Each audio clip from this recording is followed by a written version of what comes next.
In a world where heroes are revered and assassins are feared by all, a young man named Akira is summoned along with his classmates to defeat the Demon King.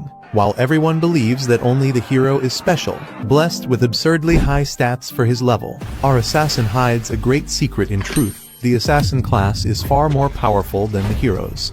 And thus, the story begins on a rainy night. On a rainy night, on the rooftop of a castle, an assassin prepared to kill his target. While checking the sharpness of his blade, he felt a strange presence. When he turned around, there was a young man standing atop the castle. At first, he assumed it was just another assassin like himself. However, when he looked at his face, he realized it was the silent assassin. Even sensing he was no match for the silent assassin, he didn't retreat, declaring that he couldn't abandon his target. He quickly began running across the roof, displaying impressive speed. As he threw his kunai, the silent assassin absorbed them and dodged with effortless precision and power. Face to face, the two charged at each other without hesitation, swords in hand. The silent assassin proved to be much more agile and powerful than his opponent, and with one precise strike, he sent the enemy's sword flying into the air. Disarmed, the assassin tried using his kunai again for a final strike. It failed. The silent assassin saw his opening and moved behind him.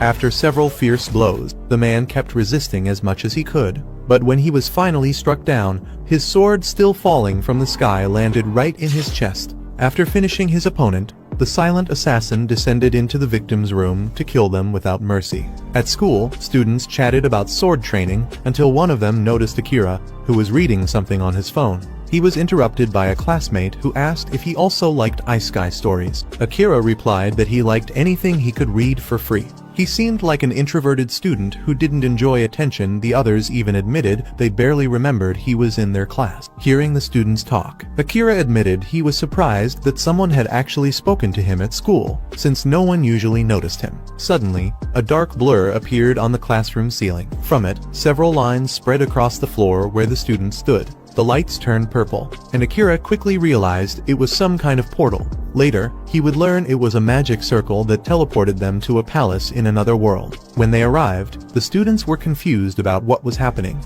An old man with a white beard and a monocle opened the royal gates, saying that His Majesty wanted to speak with them. A girl wondered if it was all some kind of fantasy, but she was quickly silenced by the old man's stern voice. The king appeared and told the students they were now in a world called Morrigan, and that the human kingdom they were in was named Redis, the greatest nation on the human continent. The students questioned the king about the term human kingdom. He explained that their world was under attack by demons and revealed that only a hero from another world had the power to defeat the demon lord, the strongest among them. Akira immediately noticed how similar it all was to an isekai story, which secretly made him excited. The old man then said they would now identify who among them was the hero, surprising everyone. All they had to do was place their hand on a crystal orb located at the center of the palace. One student rushed to be the first. The old man gave instructions, telling him to say status mentally to reveal his class. To his surprise, a magic screen appeared,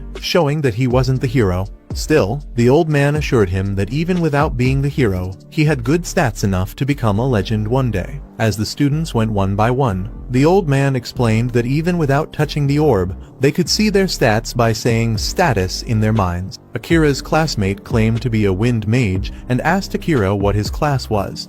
Akira replied that he was an assassin, to which his friend said the class suited him perfectly. Akira checked his own stats privately by thinking status, and realized his abilities were far superior to those of his classmates. Finally, the hero was revealed. His name was Satu. The old man explained that most people had around 500 power, but the hero had twice that amount. Even so, Akira was amazed by his own strength. His stats were unusually high for an assassin. When it was his turn to reveal his stats publicly, he hesitated, afraid of showing how abnormal they were. Using his presence concealment ability, he turned invisible. His classmates standing next to him couldn't see him at all, allowing Akira to slip away unnoticed. The royal attendants dismissed the students, telling them to rest in their chambers. As Akira walked down the corridor, He looked up and noticed cameras watching the students as they moved, which made him suspect the royal family was hiding something. Little did Akira know, he was already being watched by one of the royal guards. Akira is in his room and soon notices that it isn't clean,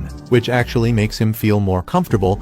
It means no one will enter to tidy it up. He receives some clothes typical of an assassin and says he needs to gather more information. When he steps outside, he realizes that his movements have become sharper and his physical abilities have noticeably improved. He hears a strange noise coming from inside the palace and activates his presence concealment mode. There, he overhears the king talking to the princess about the student. The king says it's extremely important that the students don't gain access to the castle's records. They must not learn too much. Akira watches them closely, but they don't notice him because he's invisible. However, the king senses a strange presence, though he dismisses it after seeing no one. The next day, during lunch, Akira eats while remaining hidden. He reflects on whether or not he should tell his classmates what he discovered. Suddenly, Satu stands up and addresses the students, saying that now that they have enhanced abilities, they should help the people of this world. He declares that they must fight against the demon lord to save the people from this threat. The students quickly agree, cheering and getting excited, but Akira knows the royal family can't be trusted. Saren Mithray, the Knight Commander of Redis, is in charge of the students' training. He announces that he will test their combat ability and courage. Akira overhears this from afar and wonders what he should do. He decides to gather more information. As the training begins, Saren leaves the command to his companion, Jills, who is caught off guard. Before leaving, Saren hints that he has something more important to take care of. As Akira walks through the halls in search of something, he is suddenly stopped by Saren. Even though his presence concealment ability is active, Saren still detects him and asks, "Something bothering you, Akira?" Startled, Akira wonders if he accidentally deactivated his stealth mode, but Saren smirks and tells him the ability is still active, sarcastically adding that his mystical eyes can perceive temperature differences.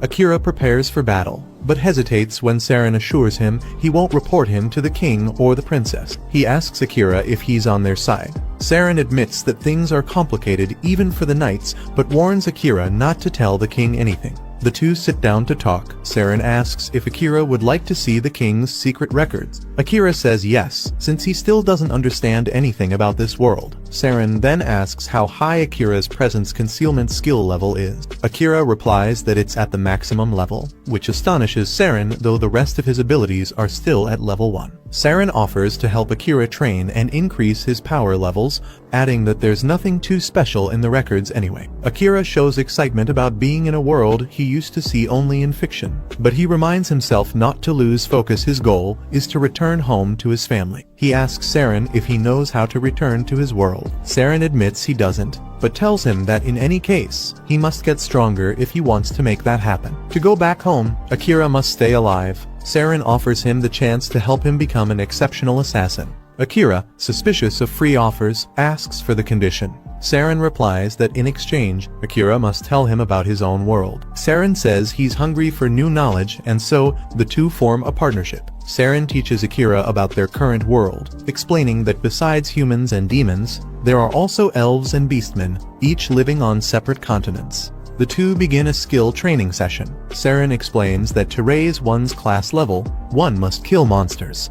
After Akira tells him a bit about his world, Saren says he finds it fascinating flying metal vehicles in the sky and panels that broadcast information across the entire globe. Things that are ordinary for Akira, but that he's already starting to miss. Later, Jills and Saren talk in a room. Jills says the student's progress is good, but his workload has increased since Saren has been focusing solely on Akira. Saren replies that Akira's stories from his world are entertaining, and that, beyond that, Akira's presence concealment ability is at its maximum level. Jills is amazed, saying that only the first hero ever achieved that. Akira appears in the middle of their conversation. Holding a book, he explains that he has been sneaking into the archives at night to read, and he found one particular book that frightens him. Saren tells him that the book contains information about a coup d'etat, which makes it somewhat frightening. He admits that he wrote it himself and disguised it as a cookbook to hide it, and that he already expected Akira would find it. Saren says that the king has lost his sanity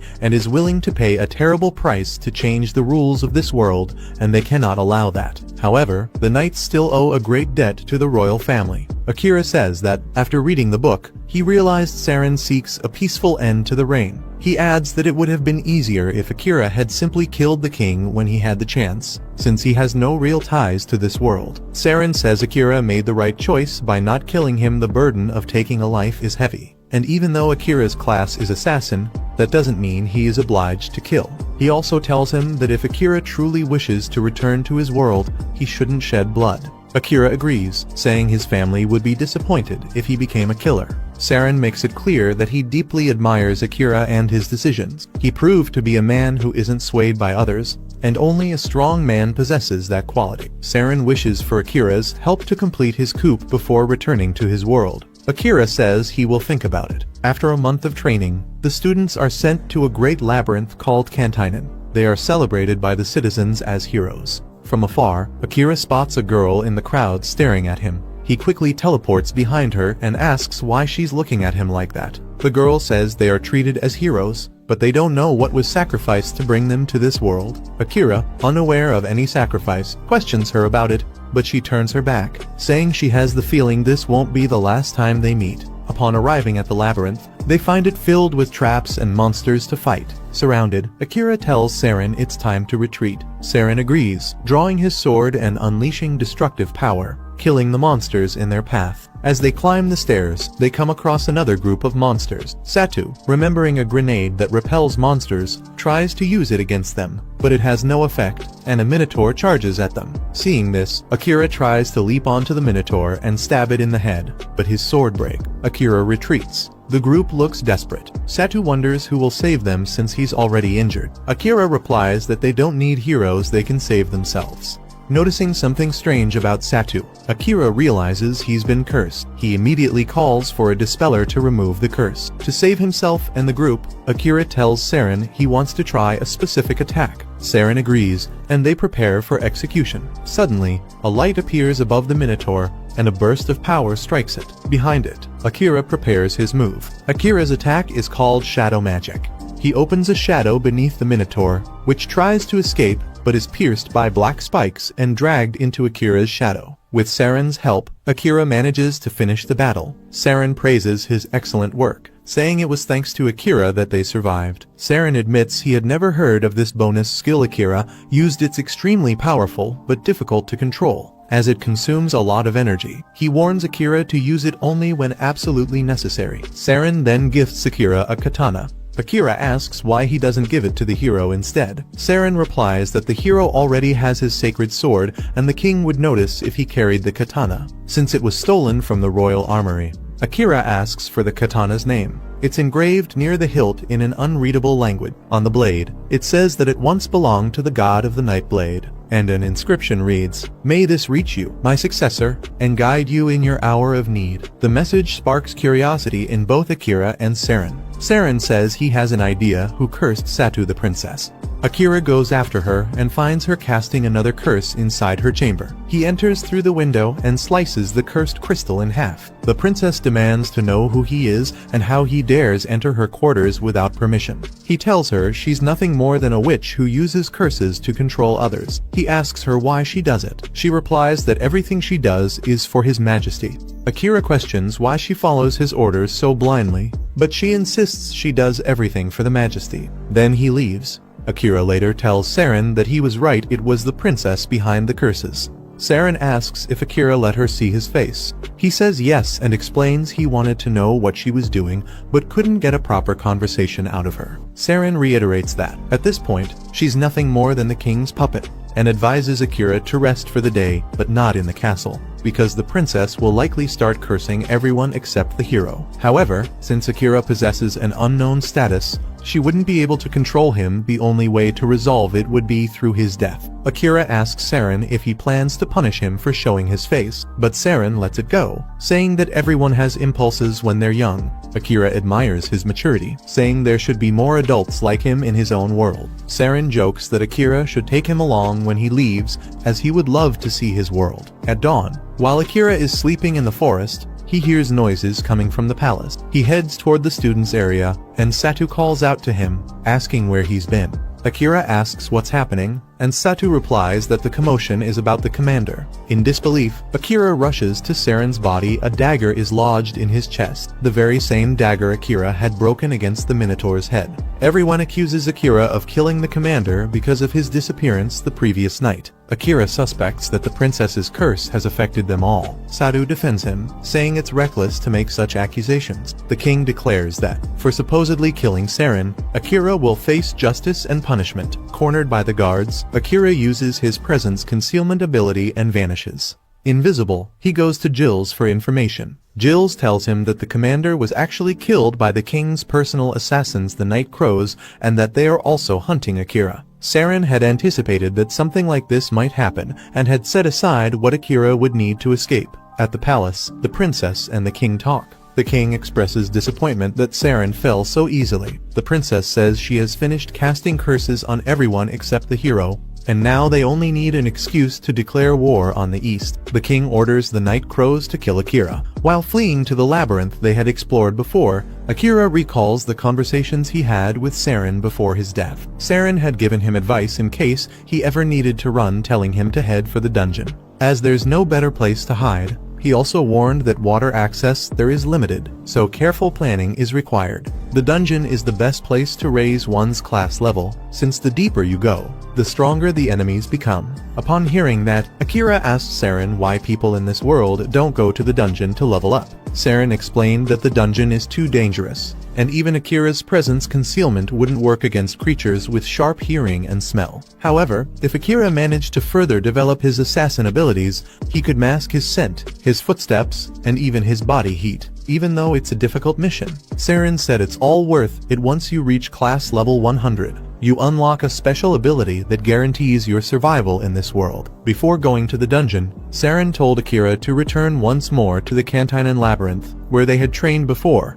and to defeat the bosses he would find every 10 floors.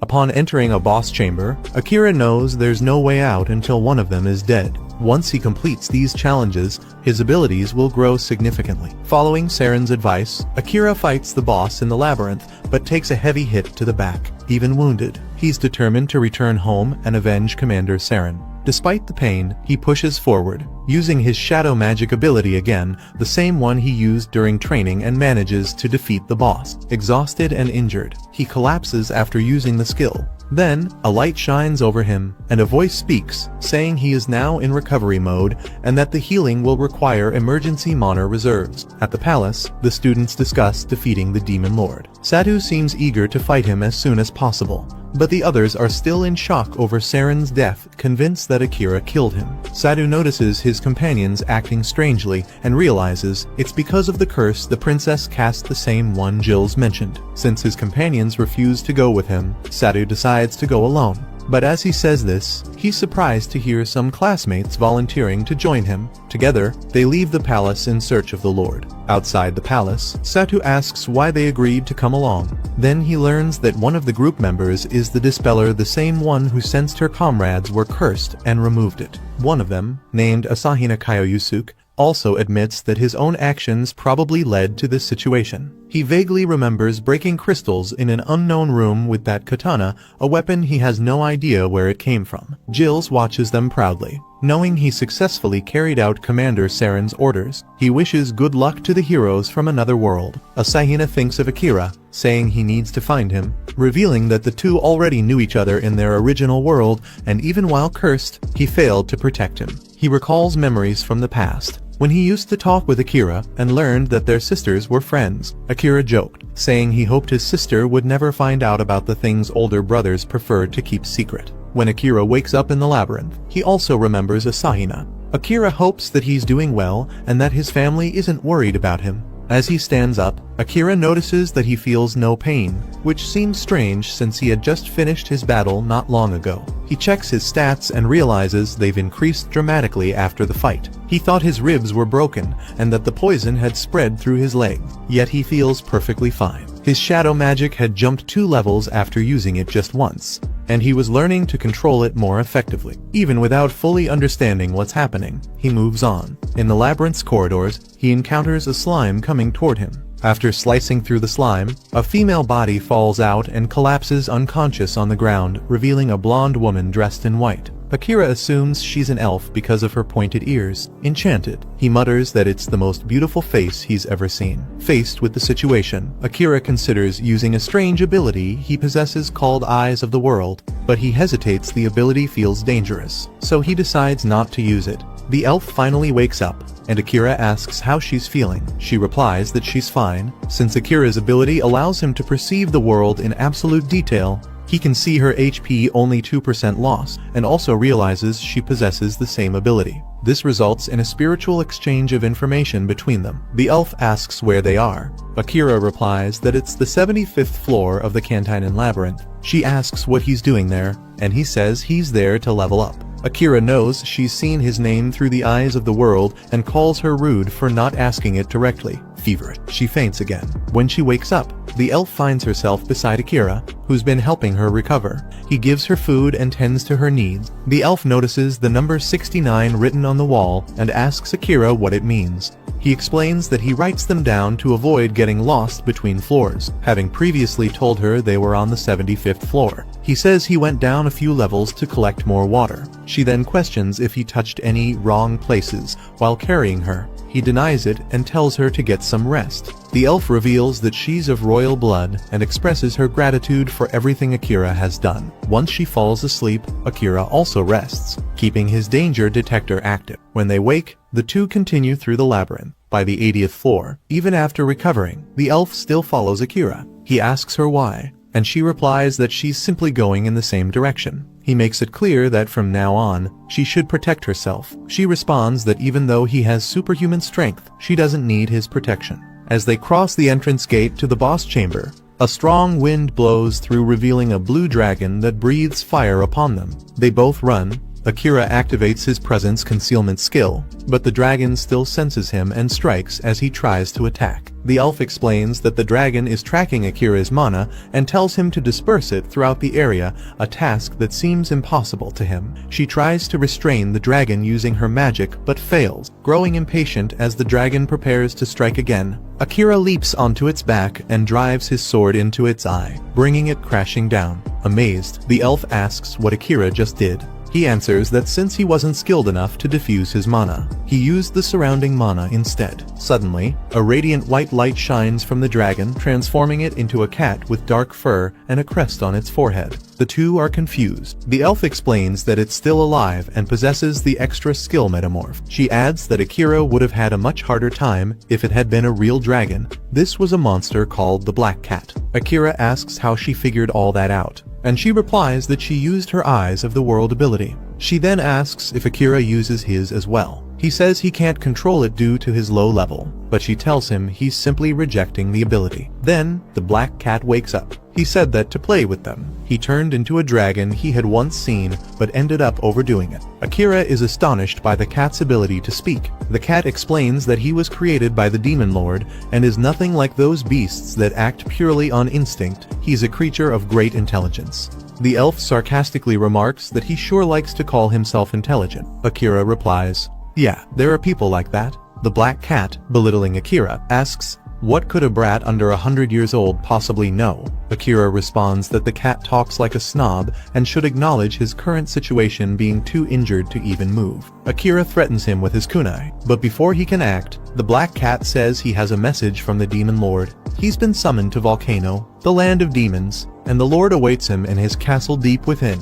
Akira asks the cat how the Demon Lord knows about him and how he knew Akira would enter the labyrinth, but the cat says he doesn't know. He's incapable of understanding the Demon Lord's vast thoughts. When he finishes, the Black Cat says his mission is complete and that Akira can kill him now. But Akira refuses, saying that even though monsters are considered enemies, he doesn't fully believe in this "all demons are evil" story. The elf warns that the room will only unlock if either the boss or the challenger dies. Yet Akira refuses again. The cat then asks why Akira won't kill him. Akira answers that he loves cats and has no reason to kill one with such beautiful fur. Besides, he can communicate with this one unlike with the other monsters. The cat says Akira can mock him all he wants, but does he really intend to stay trapped in the boss chamber and starve to death? Akira then asks if there's any way around that. The elf explains there is a ritual called a monster pact. If he turns the beast into his familiar, it will no longer be considered a boss.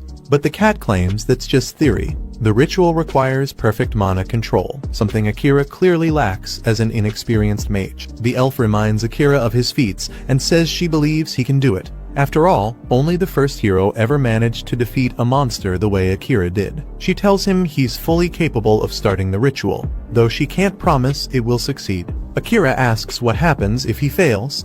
The cat answers that one of them will die, maybe even both. Akira accepts the risk. The cat seems indifferent about life or death. Akira says he dislikes that mindset, the cat's apathy toward existence itself, and it irritates him. The cat only replies that he has nothing to gain from living. Then the ritual begins. Akira asks the elf for instructions, and she tells him to give the cat a name. Akira names him Night because of his beautiful dark fur. Then he must place his hand on Night and channel his mana into him. Before he begins, the elf warns him not to discourage him, but that there's no turning back now. Their souls will either unite or both will die. Confident, Akira says he has no intention of dying. He focuses, and as he channels his mana into Night, he finds himself in a stormy sea that suddenly shifts into a free fall over a destroyed, chaotic city. From above, he sees Night attacking innocent people. In a desperate attempt to stop him, Akira is hit by a blast of power from Night's mouth. After crashing down, Night challenges him, telling him to kill him.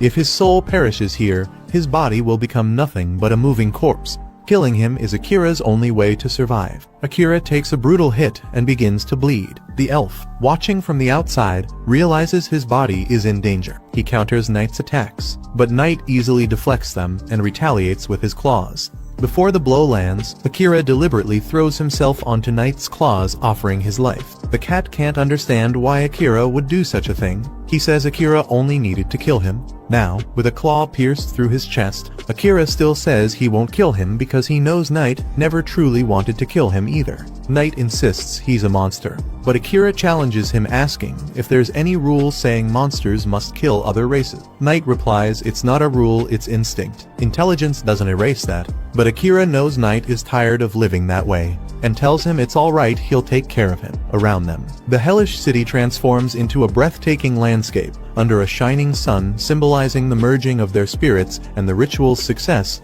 achieved through Akira's selfless act. Now, Night possesses the ability to change his size, becoming either a small domestic cat or a large, imposing beast. Akira wakes up and goes to check if Night is alright, placing his hand over the unconscious cat. The crest on Night's forehead begins to glow under Akira's hand, confirming that the ritual worked. The crest, once red, turns yellow. When the cat wakes, he says he's curious to see where Akira's life will lead him. Akira is now officially Night's master, and the cat swears loyalty to him, promising to stay by his side. The elf finally reveals her name, Amelia, and introduces herself to Night. He tells her that, as his master's friend, she has his respect. A magic circle appears beneath them, it's the exit. The labyrinth acknowledges that Night is no longer the boss of that floor. Still, they decide to rest a bit longer, since Night is too weak to move and needs time to recover before continuing on. Meanwhile, Satu and his group are in a land called Yamato, part of the continent, founded by a hero several generations ago.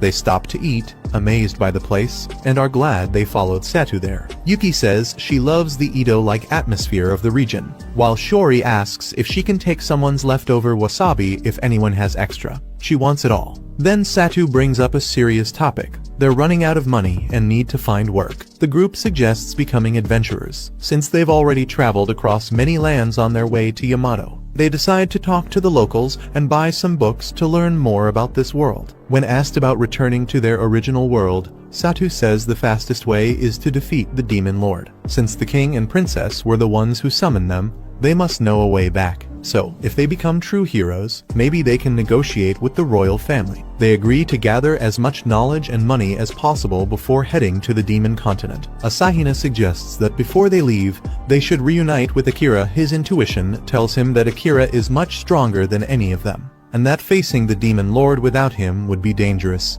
Even with that, the group still doubts Akira, saying he might have been the one who killed Saren. Asahina quickly denies it, explaining it was just the effect of the princess's curse. Yuki argues that Akira isn't a team player, too detached from everyone else. Satu agrees, saying that even though he's known Akira since kindergarten, the guy doesn't even greet him. Asahina can't really disagree, he knows Akira never cared for teamwork. They also make it clear that only the holy sword of the hero can kill the demon lord, which means cooperation is essential. But Akira wouldn't care about that anyway, his power far surpasses that of his peers. Satu concludes that they should only consider teaming up with Akira once they're as strong as he is. Everyone agrees to stay in the city, at least while the monsters nearby match their current level. In the middle of the forest, Amelia is seen running, fleeing from a group that's hunting her. An arrow strikes her leg, making it harder to escape. Still, she refuses to give up and keeps running. Cornered at a cliff's edge, she asks her pursuers why they're after her.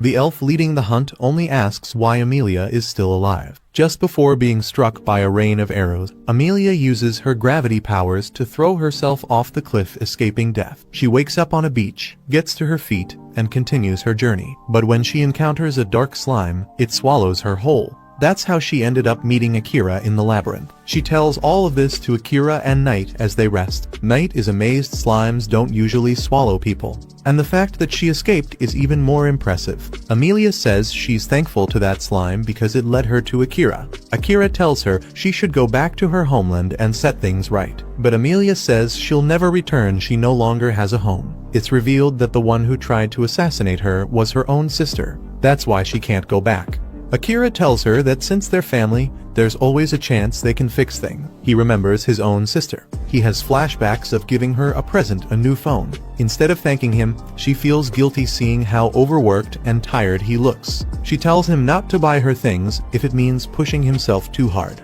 Akira's mother steps in, telling Yui, his sister, that it's just a gift, and he did it out of love. Yui jokingly thanks him, saying she'll let it slide this time. Then Akira tells Amelia that it's normal for families to argue. She asks him if he misses them. He says yes, but that he had a mission to complete before seeing them again. Akira says that in his world, no one ever noticed him, so it even makes sense that he has the ability to hide present. However, Saren taught him how to survive, and was the first person to truly notice him, but was murdered. This reveals Akira's hatred and thirst for revenge. Along with that comes his guilt. He says Saren would still be alive if he had never gotten involved with him.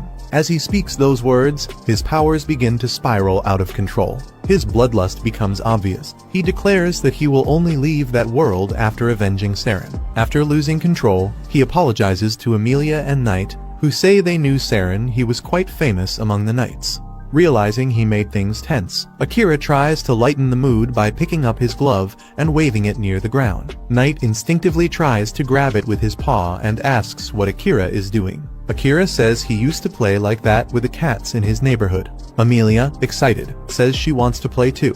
Knight says, "Even you, Amelia?" Then Amelia and Akira start petting Knight. Akira says he wants to prove to Knight that he wasn't joking when he said he likes cats, and Amelia agrees. Knight tells Akira to take things seriously, revealing that if one of them dies, the other will die as well. Their souls are linked. However, there's one good side. They can communicate through their minds, no matter the distance. Akira jokes that it's more convenient than cell phones. Amelia says she's jealous, hinting that she wishes she could bond her spirit with Knight, but quietly admits that what she really wants is to be linked to Akira. Akira doesn't hear her at first, and she doesn't repeat it. As they prepare to enter the magic circle, Akira asks Knight where the portal will take them. Knight doesn't know and says that nowadays, only a few demons know how to create and operate magic circles.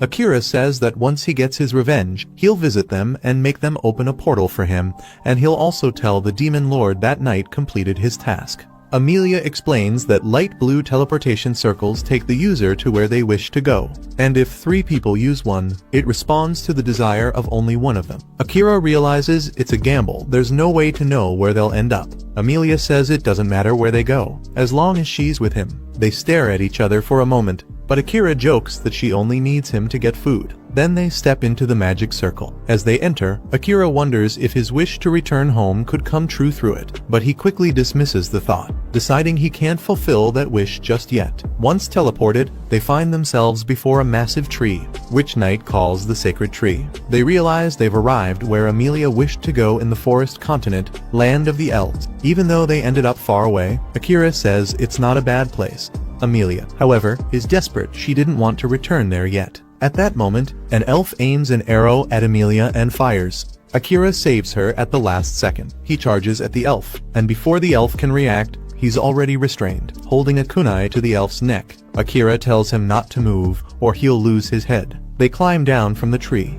and Amelia recognizes the elf as Liam Gladiolus, who came to investigate the strange light caused by the magic circle. Referring to Amelia, Liam says he's found a criminal one who abandoned her homeland and declares that she's no longer a princess there. Before he can finish speaking, Akira strikes him and knocks him out, saying he hates guys who talk when no one asks them to. Amelia thanks Akira, but they soon realize they're surrounded by elves. Her sister, Kilika, appears and says she's impressed by Amelia's courage to return. Kilika calls her the daughter of plague and declares she will pay for her crime. A flashback then shows Amelia's past as a princess. While she walked through the fields, guards followed her. She asked to continue alone, but they refused for safety reasons. Looking toward the forest, she saw her sister Kilika training with her soldiers, easily disarming all three with extraordinary skill. Amelia, amazed by her sister's talent, said Kilika was incredible and improved more every day. The guard beside her said,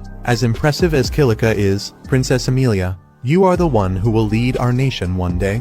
Amelia felt unworthy of the throne, knowing her sister's abilities far surpassed her own. A series of misfortunes then struck her life. Her engagement to Liam ended, and her sister began calling her the daughter of plague. While Amelia goes through those hardships, her sister mocks her, revealing her cruelty. She declares that Amelia has committed an unforgivable crime, and that Princess Kilika is the true ruler. Everyone turns against Amelia because of her sister's words. Back in the present, Amelia pleads with Kilika to let her go, but Kilika refuses, insulting her. Akira steps in to defend her, warning Kilika to be careful with her words. Kilika asks who Akira is and why he's defending a criminal. He replies that he's just a passing assassin who met her recently. Kilika says that by hurting Liam, Amelia has only added to her list of crime. Confused, Akira asks what crimes Amelia supposedly committed. Kilika answers that her sister gave her poison disguised as a healing potion, and that no one, not even royalty, escapes punishment for harming a member of the royal family. Amelia denies it, saying it truly was a healing potion.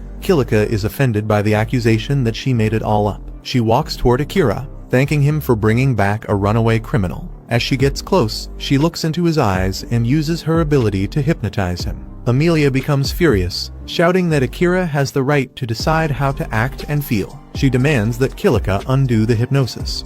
Kilika refuses, saying that nothing Amelia says can erase what she's done. But to both their surprise, Akira wasn't hypnotized. He tells Amelia to calm down. Her sister's power didn't affect him. Knight explains that hypnosis doesn't work on someone of a much higher level who possesses mental control abilities. Kilika can't believe Akira is stronger than her. He tells her to withdraw her false accusations against her sister, losing her patience when she realizes they don't believe her. Kilika orders her soldiers to kill Akira. As Akira prepares to use his powers, he hesitates upon hearing Eldarian Amelia and Kilika's father commanding everyone to lower their weapons. He asks Kilika what's going on. She hadn't expected her father to return from his inspection so soon. Noticing that all the soldiers defend Kilika and insist she's right while blaming Amelia, Eldarian realizes Kilika used her hypnosis ability on them. Eldarian orders Kilika to undo the hypnosis and says she'll be punished later. Then he walks up to Akira and Amelia, saying Amelia will atone for the harm she caused. He commands Akira to leave, since outsiders from other races aren't allowed in those lands. Amelia disagrees with her father, threatening to leave with Akira. Enraged, he yells that she's forbidden from doing that she will inherit and rule the kingdom when her time comes. Akira cuts him off, saying that Amelia has the right to do whatever she wants. Eldarian tells him to stay out of family matters, calling him a foreigner. Akira replies that, precisely because he's a foreigner, he doesn't have to obey Eldarian, and that he can defend Amelia by force if necessary, gripping his sword. Liam wakes up after being knocked out and apologizes for the disgraceful situation. Eldarian asks if it was Akira who knocked him out. When Liam confirms, Eldarian realizes Akira isn't bluffing when he threatens to use force. In that case, Eldarian proposes a duel. The winner will have the final say. Kilika will fight as his representative. According to Elven tradition, the duel will take place at the sacred tree. As they walk toward the duel, Amelia apologizes to Akira for dragging him into this. He tells her not to worry, he's responsible for his own action. He takes the chance to ask what the insult "daughter of plague" means, since her sister keeps calling her that. Amelia explains that elven legend says if, among twins, one doesn't resemble the parents, that child is the daughter of plague destined to bring calamity to their land. Akira asks if Amelia is Kilika's twin, but before she can answer, Knight interrupts, asking if that old legend about killing the daughter of plague hadn't already been forgotten. Amelia says yes, but because her hair and eyes don't match her parents, they still call her that. Clearly, Kilika only uses the name to hurt her. Akira then says he actually finds Amelia's hair and eyes very beautiful. Kilika and Akira stand face to face, ready to begin the duel. Knight asks his master if he won't use his hide presence ability. Akira says no, the battle wouldn't mean anything unless he wins in a clear and decisive way. Amelia whispers that Kilika is the best swordswoman among the elves, but Akira doesn't seem too worried. On the other side, Eldarion tells Kilika not to disappoint him and to fulfill her duty as royalty. Just before it starts, Kilika asks Akira if he really believes he can defeat her without even drawing his sword. He then says it would be too dangerous, he might end up killing her. Akira thanks Amelia for showing genuine anger and standing up for him, and makes it clear that once he defeats Kilika, Amelia will be free to do whatever she wants. The battle begins. Even though Kilika is extremely skilled, Akira still has the upper hand, effortlessly dodging her attacks. He gives Kilika a chance, telling her to surrender while she still can. She ignores him and unleashes a tornado spell through her sword, aiming straight at him. As they fight, Knight and Amelia discuss each other's abilities. Amelia explains that the tornado spell is the only one Kilika has truly mastered and can use effectively. Now emotionally unstable, Kilika is completely overwhelmed by Akira. He asks if she can't make peace with Amelia. Kilika refuses, shouting that she'll never reconcile with someone who stole everything from her. Consumed by rage, she charges at Akira with all her strength. As violent gusts of wind tear through the area, Akira tells Knight to protect Amelia at any moment. She could be hurt by Kilika's loss of control. While fighting, Kilika remembers her past. As a child, Amelia was seen as the one chosen by the gods, the destined princess, that always bothered Kilika, who began to envy her sister from an early age. From the day Amelia was declared heir to the throne, everyone stopped paying attention to Kilika. Amid the chaos of the storm, Liam arrives holding a branch from the sacred tree, which possesses purifying powers, and hands it to Amelia. He begs her to use the sacred branch to save her sister, Kilika. Amelia raises the branch high, releasing a burst of light that frees all the soldiers from hypnosis. Once they regain consciousness, they all recognize Amelia as their true princess, fueling Kilika's hatred even more. Seeing Kilika lose control, Akira realizes he'll have to use his shadow magic to protect everyone. He casts it toward Kilika, who tries to counter it with her wind magic, but fails. The dark energy begins to consume her, and at the last moment, Akira intervenes instead of letting the shadows devour her. He recalls the magic back into himself. Kilika notices that Akira hesitated to kill her and lunges at him, thinking she has a chance, but Akira swiftly throws her back with a single strike. He understands Kilika's pain and tries to comfort her, saying that what she believes isn't true. People do notice her and admire her, but she refuses to believe either him or Amelia, and demands that her punishment be carried out immediately. At that moment, her father responds that he's the one who should be punished. Amelia never took anything from her, and all of this is his fault. Confused, Kilika tells her father to stop talking nonsense. But Eldarion reveals that Kilika had been under the influence of his forgetfulness spell.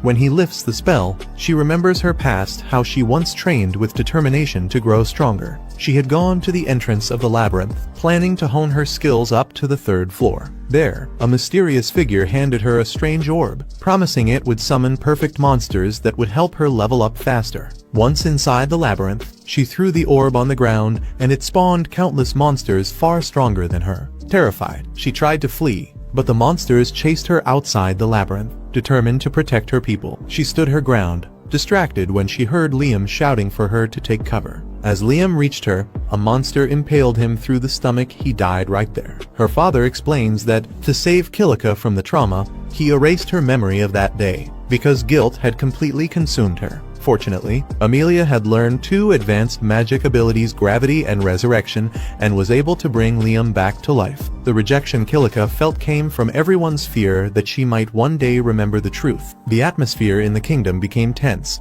and even her father had to hide everything from her. Eldarion says that if she had proven herself worthy of royalty in this duel, she could have held her head high without relying on hypnosis. With that confidence, he could have revealed the truth to her properly. But he ended up revealing it in a much more painful way. Liam confesses that he helped exile Princess Amelia to separate the sisters before Kilika's hatred grew even further. Even though Amelia believed Liam had been hypnotized, he had actually been cured by a leaf from the sacred tree, making him completely immune to hypnosis. Kilika's relentless efforts to improve impressed Liam, who could not bring himself to stop her. In the end, Kilika realizes that she had confused consideration with negligence, and that she had placed all the blame on her sister for something she had already fixed. Her sister, nevertheless, showed compassion and forgave her, saying that she considers her amazing, kind, attentive, and pure-hearted, and finally, the two made peace. After that, Eldarion held a welcome party for Akira, Amelia, and Noit.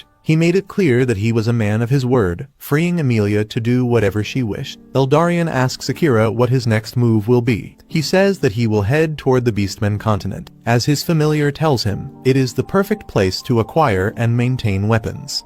After the party, Akira and Amelia find themselves alone. She tells him that she will go wherever he goes and that they will be together forever. He agrees without a second thought. Meanwhile, Noit watches them from afar and says they are like children. Meanwhile, Satu and his group sail the open sea. They left Yamato because the monsters were already below their level. They also share the same goal as Akira, to go to the Beastmen continent to obtain weapon upgrades. This suggests that they will meet soon. The next day, in the land of the elves, Akira, Amelia, and Knight say their goodbyes to the royal family. Before they depart, Eldarion explains that there has been a wave of kidnappings, and he has just returned from an inspection on the matter. He fears that something might happen to his daughter, so he orders his soldiers to escort them to the border. Akira notices that Knight has been unusually quiet in the presence of the elves. He reveals that few people accept demons or monsters, so he pretended to be a domestic cat. Knight says his eyes and ears are still linked to the demon lord, which is why he must maintain his composure. However, he clarifies that there is no interference in his actions. He makes it clear that he has no intention of betraying the demon lord. Akira replies that if one day a battle occurs between them, Knight could side with the demon lord. However, the lord wishes to meet Akira personally. Amelia wonders if the lord might want to be his friend. Knight says it's possible since what Akira did during his last battle must have caught the lord's interest. No one uses shadow magic anymore, and Akira even cloaks himself in it, showing a high level of mastery over the skill. He says he covered himself in it in the heat of the moment because he was afraid it would consume Kilika. Suddenly, Akira shouts for the carriage to stop. His presence detection skill picked something up. From a distance, the kidnappers warn them not to move, claiming they have a hostage. They order everyone to tie each other up. Upon noticing Amelia, the kidnappers rejoice, realizing they've captured an elven princess. They plan to offer her to Lord Graham, their king. Moments later, Akira activates stealth mode and takes them down with ease. After restraining them, he questions who this Lord Graham is and whether he's the one behind the kidnapping. It's revealed that there's a member of royalty in Uruk, the largest nation of beastfolk, named Graham. Akira orders Eldarion's soldiers to return and take the kidnappers into custody. This technically disobeys a royal command, but they're already close to the harbor. Upon reaching the ship, Akira says that once they arrive at their destination, their first task is to organize their weapons and, if possible, level up. Amelia asks if he wants to get even stronger. He answers that nothing is too much when it comes to ensuring he can avenge Commander Saren. Knight mentions that the port city has a labyrinth, where Akira can level up. Since it will take them a few days to get there, all they can do is relax and enjoy the journey. Amelia is excited about the trip, imagining watching the sunset with Akira, the starry sky, and other romantic moments while he, on the other hand, is reading. She asks if he's really going to keep doing that even while they're traveling. He says her father gave him some books before they left, and he's eager to read them. Amelia calls her father an idiot. When they arrive at their destination, she's disappointed with the trip. Akira spent the entire time reading. When he wasn't reading, he was asleep. They arrive in the port city of Vur, where only humans do the heavy labor. They are soon approached by 3 thugs demanding that Akira hand Amelia over. Akira fights them off without causing much commotion, not wanting to attract attention, and quickly realizes that humans are heavily looked down upon in this land. Knight admires his master's skill. The people of this continent fear black cats and stare at Knight as he walks. The same girl who had stared at him in the crowd of the human kingdom appears again, following them. They check into a hotel and have dinner. When it's time to sleep, Amelia notices there are 2 unnecessarily large beds in the room. She suggests they share one. Embarrassed, Akira says it's better if they each sleep in their own, but she insists. Knight says he'll be stepping out to visit someone and will leave them alone. Amelia goes to take a bath, and when she returns, she finds Akira already asleep. She realizes he fell asleep quickly, he must have been exhausted. She kisses his cheek and lies down beside him, but in truth, he was only pretending to sleep to avoid the awkward situation. The next morning, Knight returns. He notices that the 2 seem to have had a good time last night. Akira hadn't realized, but Amelia had slept beside him. Knight tells them to get dressed because a visitor is on the way. His name is Crow, a blacksmith he hired last night. Crow says that the nightmare of Adlia summoned him, so he had no choice but to come. Amelia is startled by Knight's nickname. He explains that Crow is the best blacksmith in the world, which is why they came to this continent. Amelia and Akira introduce themselves. Crow asks to see Akira's weapon. Upon examining it, he notices several intricate details and even recognizes that it was once used in the Great Labyrinth of Cantanen. When Akira asks if he can repair it, Crow says that with the right budget and materials, yes. In addition, Akira also requests 20 throwing-type assassin tools. Noticing that Akira is an assassin, Crow says that he seems too inexperienced and will end up ruining any weapon he forges, unable to make proper use of them. Amelia steps in to defend him, but Akira replies that Crow isn't exactly wrong. Knight explains that Crow may be a blacksmith now, but he was once a member of the last hero's party and knows plenty about combat. Crow hands over a list of materials needed to repair the sword and forge the tools, saying they should contact him once they have both the money and the supplies. He then takes Akira's sword with him. Even if he's rough around the edges, Knight says Crow is excellent, there's no better blacksmith to trust with their weapons. Akira says he believes Knight's words and asks where he can get the materials and money. To do that, all he needs to do is hunt monsters in the labyrinth, keeping whatever materials are on the list and selling the rest for gold. At the same time, he can raise his level. Knight introduces the Brute Labyrinth, saying it's the best place for them to train. However, access is restricted based on an adventurer's rank, but Akira says he can handle that. Amelia tells them she'll be going out because she needs to talk to Crow. Akira tells Knight to follow her while he checks on a few things before heading to the labyrinth. Amelia meets with Crow and says that the hero's previous party failed to defeat the demon lord, only the hero and one beastman returned alive. Crow assumes Amelia came to argue, accusing him of abandoning one of the elves who died in that battle. But no, she says he died because he was weak. That's why she asks Crow to train her, to make her stronger, so she can survive future battles. Crow refuses, saying every disciple he ever had either ran away or broke down. But Amelia insists she's not like them and wants to be strong so she can stand beside Akira, as the gap in power between them is enormous. When Crow sees Knight appear, he tells the Nightmare of Adlia that he only accepts requests to repair or forge weapons, nothing more. Knight replies that that's exactly what he came for. Amelia then speaks up for herself. Knight also tells Crow to stop calling him by that nickname, but Crow insists, saying he's the symbol of terror that once haunted every beastman on the continent. Amelia, surprised, says she thought his name was Black Cat before he was called Knight, and asks where the nickname Nightmare of Adlia came from. Knight explains that about a century ago, Adlia was the most prosperous city in those lands. The demon lord sent him on a mission to attack the city in retaliation for the invasion of demon territory. All Knight had to do was deliver a warning to their leaders, but that day, he let his demonic instincts take over. Consumed by destruction and slaughter, he lost control. There was no reason to go that far. From that day forward, the people began calling him the Nightmare of Adlia, and black cats became symbols of fear.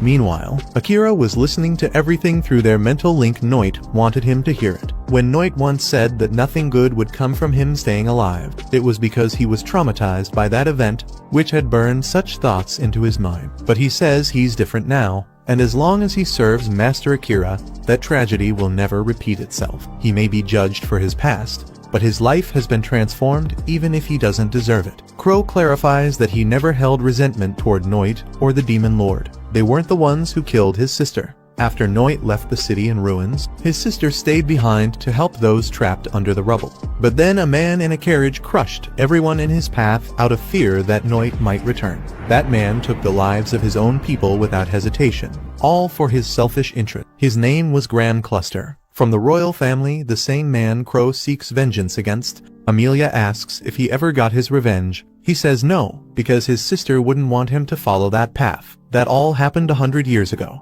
Amelia says she feels sorry for Crow's sister, because he's using her memory as an excuse to run away. He interprets her feelings however he wants and claims to respect them, but in truth, he's just running away from the world and from himself. Furious, Crow demands to know what she could possibly understand about him. But she answers that the same thing happened to her. She ignored her own feelings, saying she was doing everything for her sister, but Akira made her realize she was wrong. Crow rejects her words and orders them to leave. Meanwhile, Akira is searching for the labyrinth. Suddenly, he hears an explosion, and a giant monster bursts out, slaughtering people along its path. Amelia and Noit rush to help. Noit focuses on helping the civilians escape, while Amelia engages in combat, and there she encounters Oram Trez, the same young man who once sent Kilika into the labyrinth unprotected. He claims to be under the command of the Demon Lord, who has decided to spare her life, and then he takes her away. Through telepathy, Akira asks Noit what's happening. Noit replies that Amelia has been captured. Akira immediately sprints to find her, cutting down every monster in his way, but she's already gone. Furious, he unleashes his power, summoning the Inferno of Shadow. That spell seeks out every monster nearby and annihilates them one by one. For the first time, Akira says he has felt such an intense emotion. If he had lived his life only in his original world, he would never have experienced anything like this. This rage opened his eyes to one simple truth. He now has someone outside his family whom he truly loves, Amelia. But the overwhelming power consumes him, and he collapses. After that, Noit senses the excessive amount of power Akira reached and rushes to help. Once again, he must use emergency mana to stabilize him. Activating Shadow Magic, Recovery Mode, Noit takes him to Crow's house while Akira is unconscious. He explains that Akira could have lost his life, his mana was depleted, and he stayed unconscious for an entire day. However, his shadow magic replenished his mana, defying all logic, proving that his abilities still hide many secrets. He thanks Crow for lending the bed and says he's ready to rescue Amelia with brute force, not wasting time on planning. Clearly, Akira is furious. Crow tells him to calm down. Entering the demon realm isn't that easy, especially without weapons. Akira says his weapons are gone, but Crow points to his side, showing that they're right there. That lack of awareness just proves how unsettled he really is. Akira then notices his sword looks much smaller, almost like a lollipop. Crow explains that smaller weapons are easier for assassins to handle. Akira thanks Crow for upgrading his gear. Then Crow gives him a ring, saying it will guide Akira to the person he's looking for, Amelia. It was made by the third hero and carries the words, "I will be your guide." Soon, they realize Amelia isn't heading to the demon realm, but to the brute labyrinth instead, so Akira and Noit set out. Noit warns his master to be careful with how he uses his powers, because if Akira dies, he will die too. Meanwhile, Amelia is inside the labyrinth with Oram. He tells her that demons possess a spell that controls monsters, but he can only paralyze other creatures for now. She asks why they're still inside the labyrinth, and Oram replies that he's waiting for his boss, since he doesn't yet have the skills to teleport. He realizes Amelia is just trying to buy time, but he doesn't mind. He believes he can handle Akira. He adds that she shouldn't worry, because the Demon Lord wants her alive and unharmed. Akira and Noit are now near the labyrinth. Amelia is deep inside, on one of the lower levels, so they need to hurry. Suddenly, the same girl who'd been following them appears, asking to be taken to where Amelia is.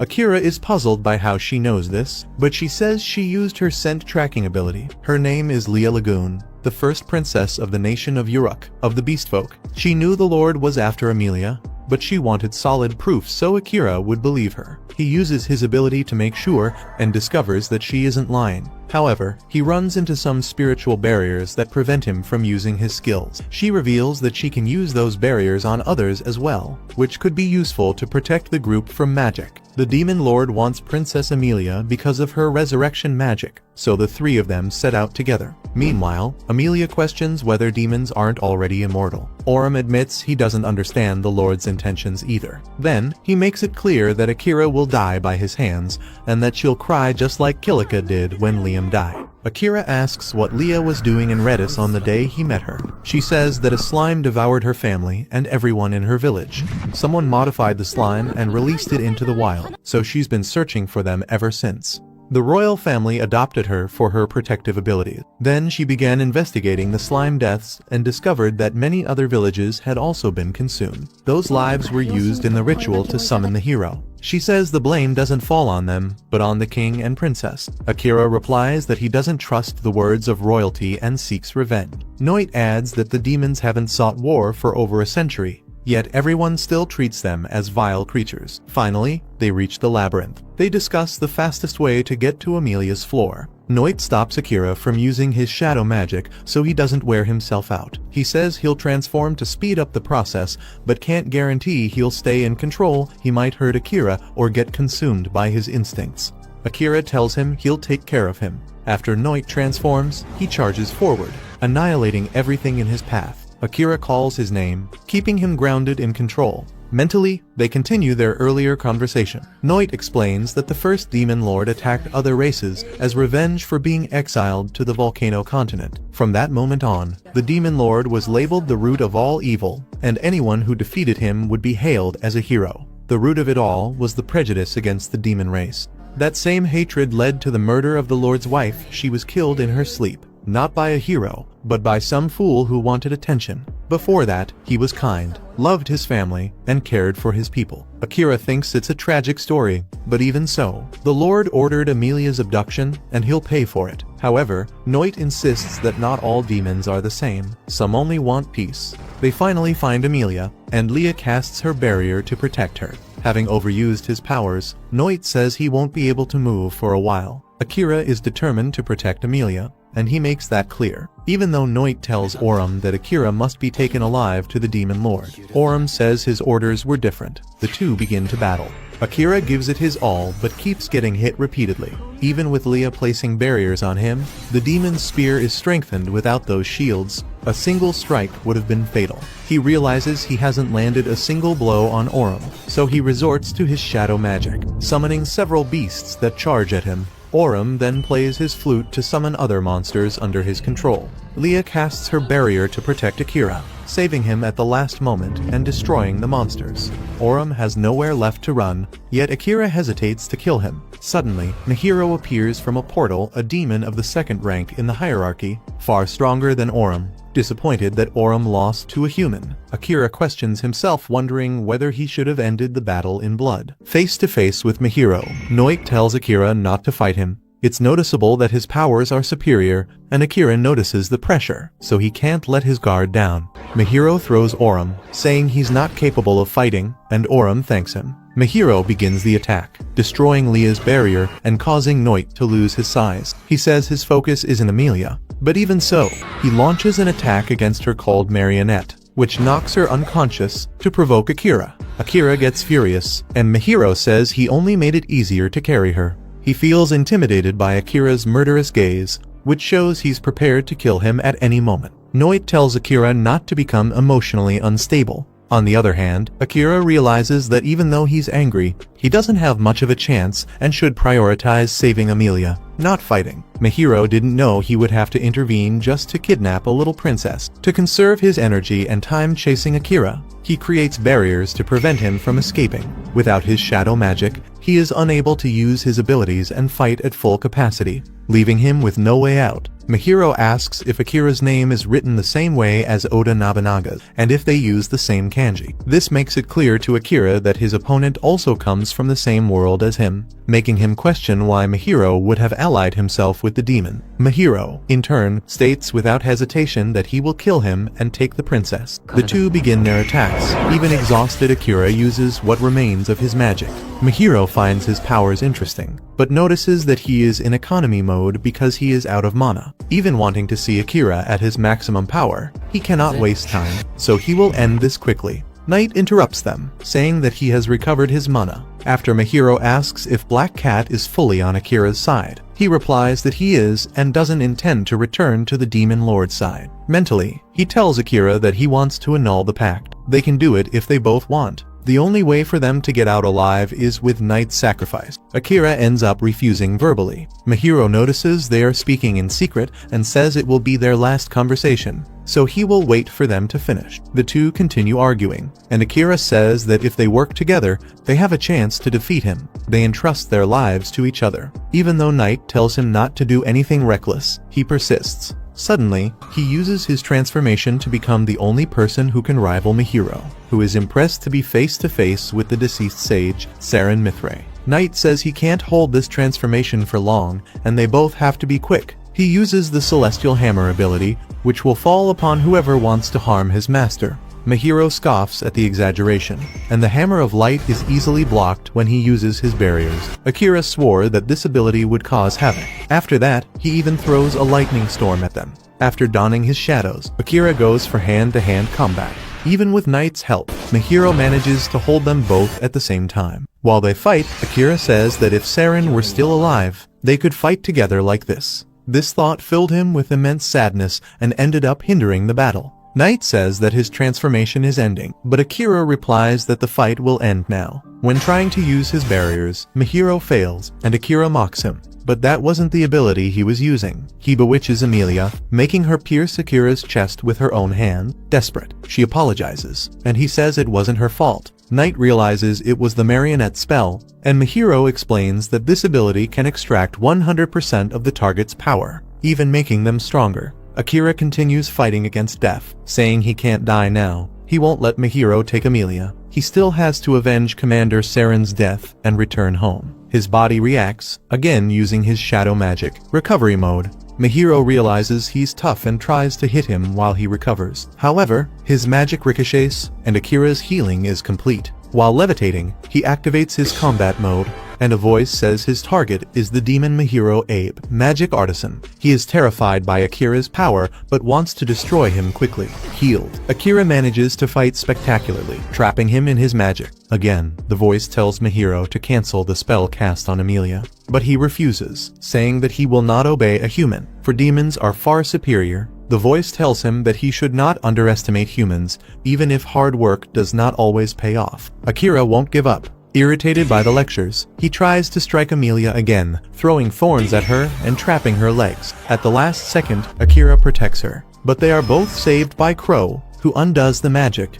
and they ask what he's doing there. On the other hand, Mahiro asks how Crow is still dead, since he thought beastmen only lived a century longer than humans. He replies that he's not at the peak of his powers, but he's not out of shape either. Mahiro says that's obvious, since his spell was undone in an instant. After saying he'll let them go, Crow replies that the favor is theirs since Mahiro doesn't stand a chance against everyone. Leah didn't know Crow was coming, but he claims it was a coincidence. Akira is impressed by his fame, since both Mahiro and Leah know him. He faints from exhaustion. After 3 days unconscious, Akira awakens beside Amelia and Noit. He says he's happy for her present. After Crow arrives, he thanks him for saving their lives. He asks about Leah, saying he needs to thank her, but Crow has already sent her back to the royal palace. He is surprised by his colleagues, who managed to find him. They say they have a long history. The group is leveling up very well, and they went to find Crow to improve their weaponry. Akira is happy that they left the palace, as things were getting out of control. His colleague Kyoyusuke says that Jills controlled Asahina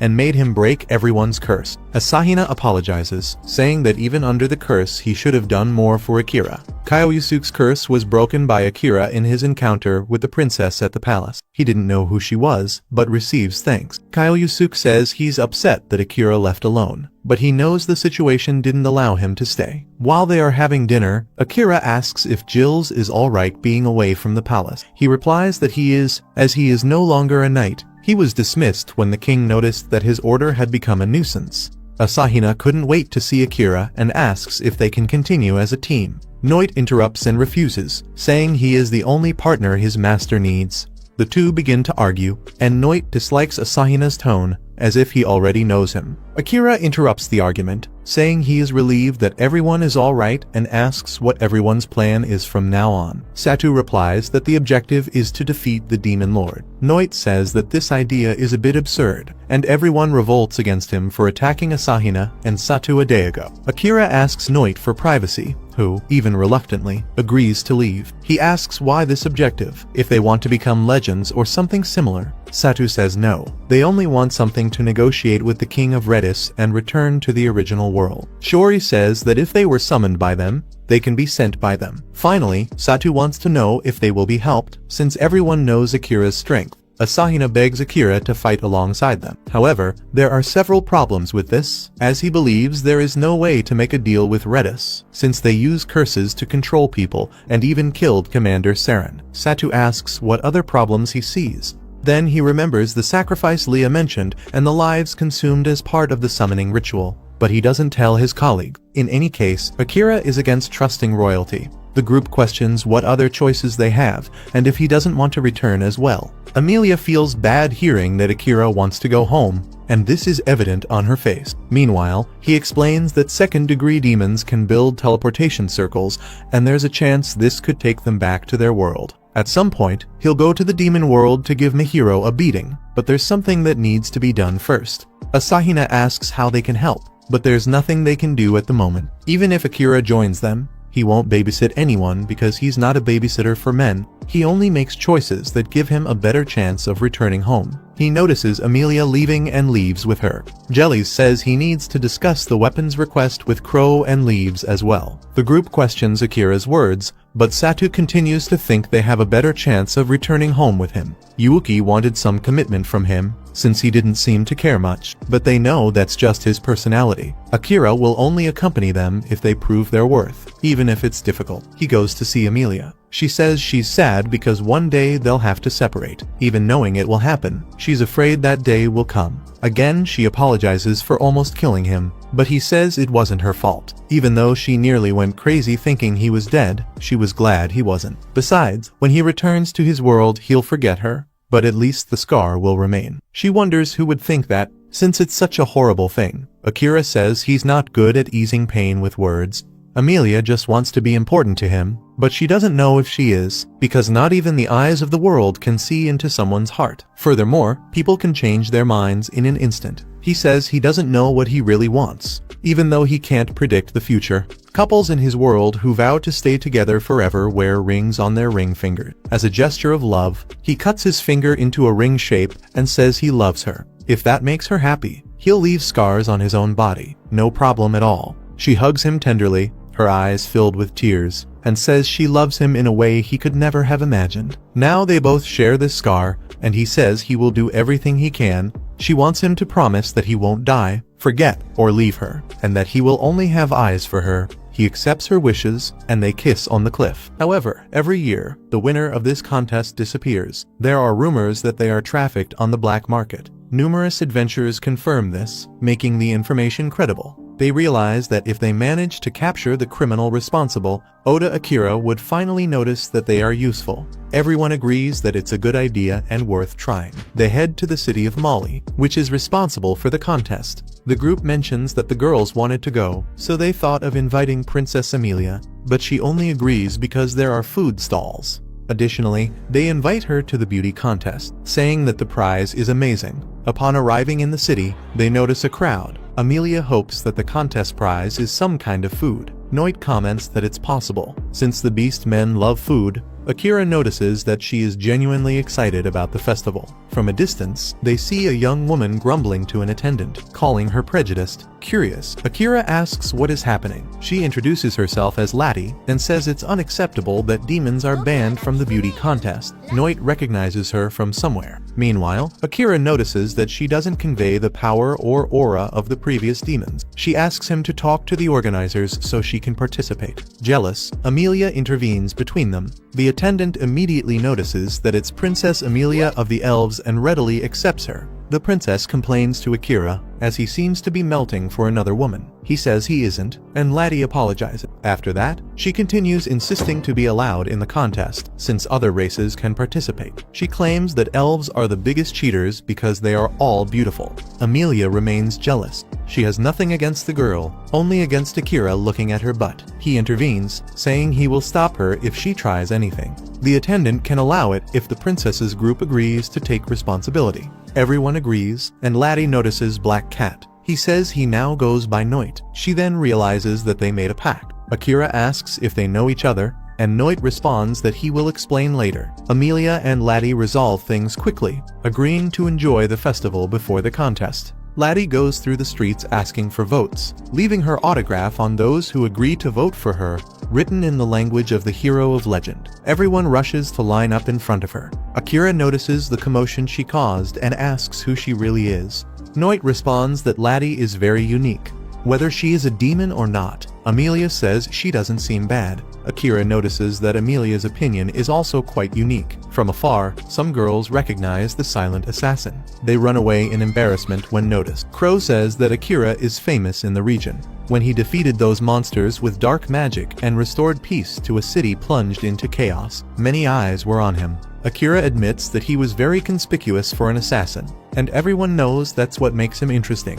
Everyone calls Akira the silent assassin, and the reputation is spreading. Crow delivers a special reward to Akira, since he was promoted to yellow rank by the Adventurers Guild. Amelia says it's always good to have that as identification. She is silver rank. She claims to have a rank higher than Akira's. Kilika has gold rank, which only 3 others in the world possess. Her colleagues are also yellow rank. Setu sarcastically says he can give tips to Akira if he wants. The girls in the group invite Amelia to try an unusual dish served at a stall. Asahina is called for a raffle, as she has intuition skills. Akira asks Noit to follow Amelia to protect her in case any pervert approaches.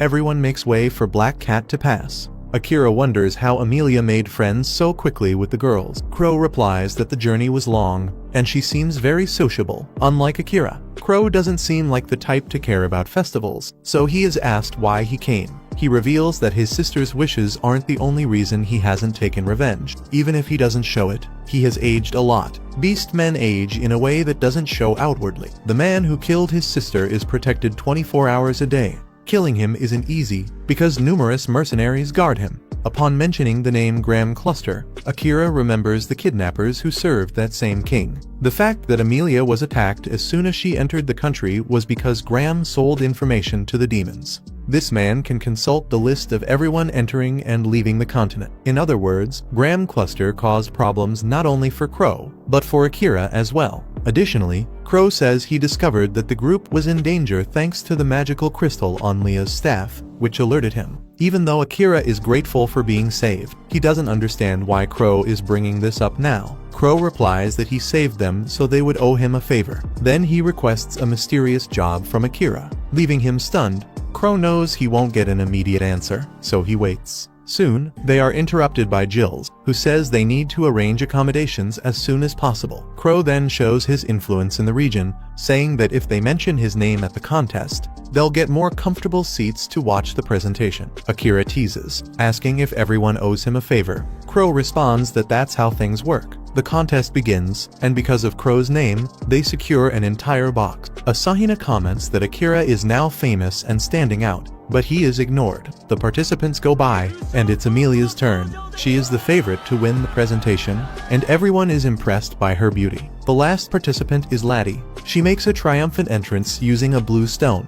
She asks everyone for votes, and the crowd is enchanted. Seeing this, Akira asks again if she really is a demon. Noit confirms, even though it's hard to believe. At dusk, the winner of the contest is decided, the first tie in history, between Amelia and Laddie. The group gathers again, and Laddie says she did her best in the presentation, yet only managed to tie with the elven princess. Amelia says it wouldn't have been a surprise if she had won. On the other hand, Akira responds that tying with the princess is a reason to be proud. Laddie flirts with Akira, asking if he's started to take an interest in her, but he replies that his eyes are only for Amelia. Their love is beautiful, and Laddie notices that. Finally, she says she will win the contest next year and hopes to have Amelia as her opponent again. Noit says that if Laddie keeps attracting attention, her father might not like it, but she says she doesn't care, since they fought and she ran away from home. Noit says he had sensed this fight, revealing to Akira that Laddie is actually the daughter of the Demon King. Everyone is shocked by this. Meanwhile, cameras are monitoring them. They are controlled by King Graham, who says he can capture and offer to Amelia what the demons couldn't take. Akira notices that Laddie's stats are impressive. Amelia says that, demon or not, she has always been very strong. She warns Akira to use his World Eyes ability, as there are people who hide their true strength. For a brief moment, Akira has visions of his deceased colleague, but he prefers not to say anything about it. Crow and Jills arrive with the accommodations already arranged and ask if they will need to get another room. However, Laddie says she can camp without any problem. Again flirting with Akira, she says everyone will sleep far from her except him. They will meet only the next day to claim the contest prize. Before leaving, she asks Akira's name, saying she will dream about him. The group wonders why the prize wasn't given immediately. Satu participated in the male contest and says they weren't ready in time since there were 2 winners. Amelia asks if their prize will be food as well. He replies that if it is, he'll give it all to her. One of them notices Noit is absent,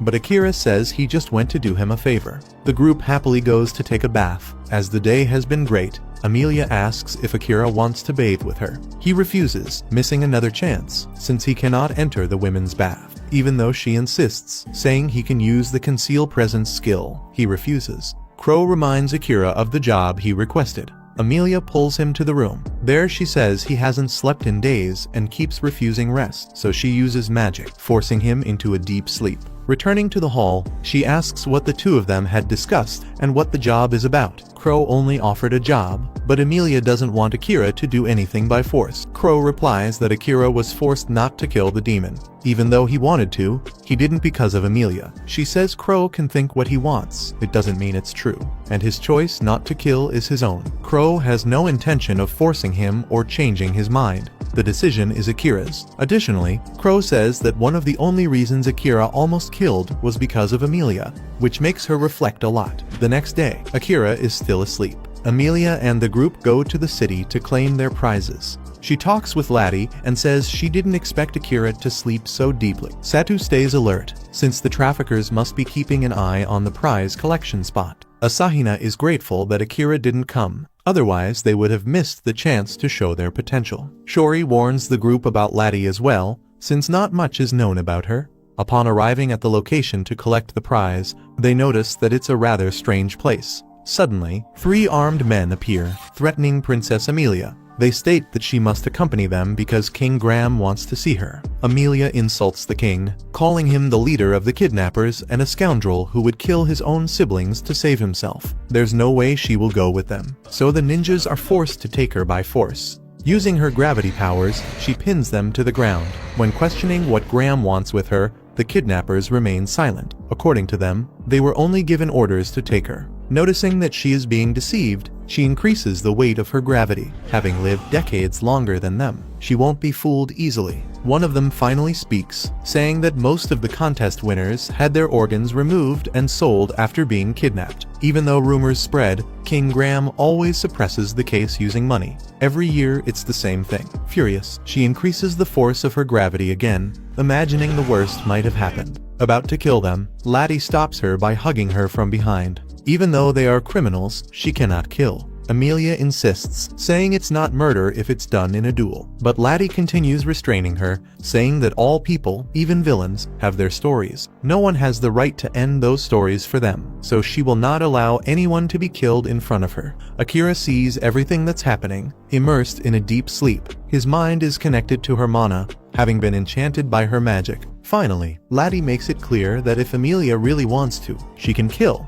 But she should do it while Laddie's back is turned, since she cannot be the hero of justice with someone she cannot see. Akira doesn't want to see her kill anyone, hoping she won't do it, because thanks to Amelia, he has never killed, imagining how she would feel if she found out he did. Meanwhile, Jills is having coffee with Akira, discussing Crawl's request. He asks how Jills met him. In the past, Crawl had several disciples. Jills's mother tried to become one of them, but she could not endure the training and ended up suffering a nervous collapse. His father had already passed away, so Crawl took responsibility for raising Jills. Even so, he holds no resentment for what happened to his mother. Crawl is like a father to him. From the little he knows, Akira notices he is a very attentive man. Jills knows he helped many people, including Akira himself. Even so, his choice is to repay the favor. Night falls and Akira asks how the investigation went. He replies that several devices had been installed by Grand Cluster's henchmen. The goal was to monitor and track the winners of the contest, and Amelia was their target this time. He notices they were the same devices that had been seen earlier at Hattie's palace. At first, Akira is surprised, because in this world everyone knows what cameras are. Noit explains that a hero summoned in the past brought this concept, and they reproduce it using magic. Jills makes it clear that there are other similar things, such as architecture, cooking, and fashion. The group returns. Akira calls them to discuss the plans. Azarina asks if they are officially united. Before that, Akira wants to know if they invited them while being aware of the human trafficking occurring at the festival. Noit discovered this information. Azarina apologizes and admits that their goal was to prove they are more than dead weight. Even though it was a dangerous decision, Akira recognized that they thought for themselves and chose to fight, and that is enough. They share the same final destination, but Akira has other responsibilities, such as defeating Lord Grom to ensure he never pursues Amelia again. Therefore, Crawl says their next destination is the capital, the city of Uruk, where Grom leads the Adventurers Guild. Azarina offers to help, but Akira refuses. Crawl says that if Akira manages to defeat the Lord, he will guide them through the Demon Kingdom. In that case, Gilly says the group will advance to the border of the Demon Kingdom to wait for him there. They try to choose a meeting place, but Crawl says no, because they pointed at the place where his mother lies. Akira asks Gilly how Crawl's mother is still alive, if he is already an old man, but it is a long story, 1 hour away by foot. Crawl has a cabin that his former group used as a hideout, so they set that place as the meeting point. Amelia approaches Crawl, who has already bought all the supplies they need and a few things for entertainment. He replies that it is a 5-day carriage trip, and any way to pass the time is always welcome. She makes it clear she has 2 requests. The first is that she does not want Crawl stressing Akira anymore. He counters, saying what stresses him is his own problem, and again she asks Crawl to train her. He refuses again, but she begs, since she is being targeted by many attacks, and she does not want Akira to put himself at risk because of her. She believes she can prevent that by becoming as strong as he is. Crawl doubts her ability because she is only a young elf princess and makes her promise she will not collapse. The group says goodbye after giving them something Akira had forgotten in the royal palace. The two do not know what it is. Saren only wanted Akira to take it before leaving. The group splits up, and during the trip, Amelia is already exhausted from studying Crawl's teaching so intensely. He says she can rest and tells Akira he is impressed she endured 3 days studying. It is no wonder he admires her. A princess who performs incredible spells, brings the dead back to life, and destroys monsters. Her name was engraved in his mind after that feat, and when he was asked to name a child born in his neighborhood, he chose Lee. Akira is surprised. Even though he says he admires her, he treated her carelessly in the beginning. The truth is that in person she did not seem as impressive as he imagined, but he was mistaken because her ability to keep up with his training is remarkable. There is a technique called inversion that can nullify any ability. Its difficulty is absurd. One must master an ancient language, and each letter is capable of driving a person insane,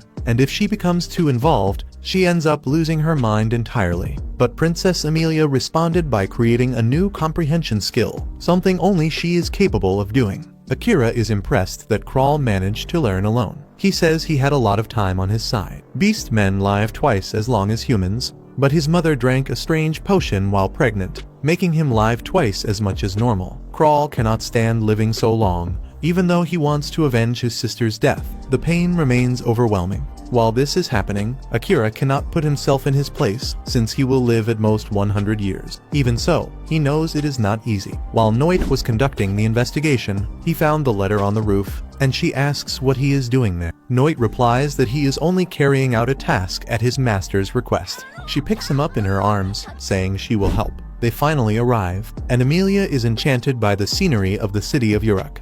While Crawl goes to arrange their lodging, he tells the two of them to go see the tourist spots. Akira knows nothing about this place, so Crawl contacted Lee, who will arrive in about an hour. After that, they will meet in the central fountain square. This is Amelia and Akira's first date. He gives her food as a gift for having studied so much during the trip. She thanks him happily, since she has never received a reward, and she wants to go on dates and celebrate every day. Besides that, she makes it clear she will become so strong that Akira will no longer need to protect her. After she eats 8 servings, Lee finally arrived. She had been eager for the day they could see each other again. They go for a walk. While she explains that Uruk is the city of waters, she says you cannot experience the city without getting on a boat. Akira realizes that this place resembles Venice, even though he has never been there, and he notices a giant castle where the royal palace of the nation is located. Lee says her family cannot wait to meet them. The king is her adoptive father, named Yggdrasil Lagoon, who organized a welcome lunch for Princess Amelia. Akira thanks her again, since she saved them last time and is saving them again now. She is happy to have been useful. He asks if that spiritual barrier is a variation of Krall's inversion. Lee says they are similar but very different. Her ability is an extension of barrier techniques, but powerful spells can break it. Krall's inversion, however, activates instantly, so it can never be broken. When Akira says Amelia is learning from Krall, Lee freaks out. He asked in hopes of getting a few tips. Lee cannot believe Krall is sharing the power of inversion. Even so, she praises Akira for being amazing in the battle. She had never seen or heard anything about shadow magic, but he says it was not him, since he was completely out of control.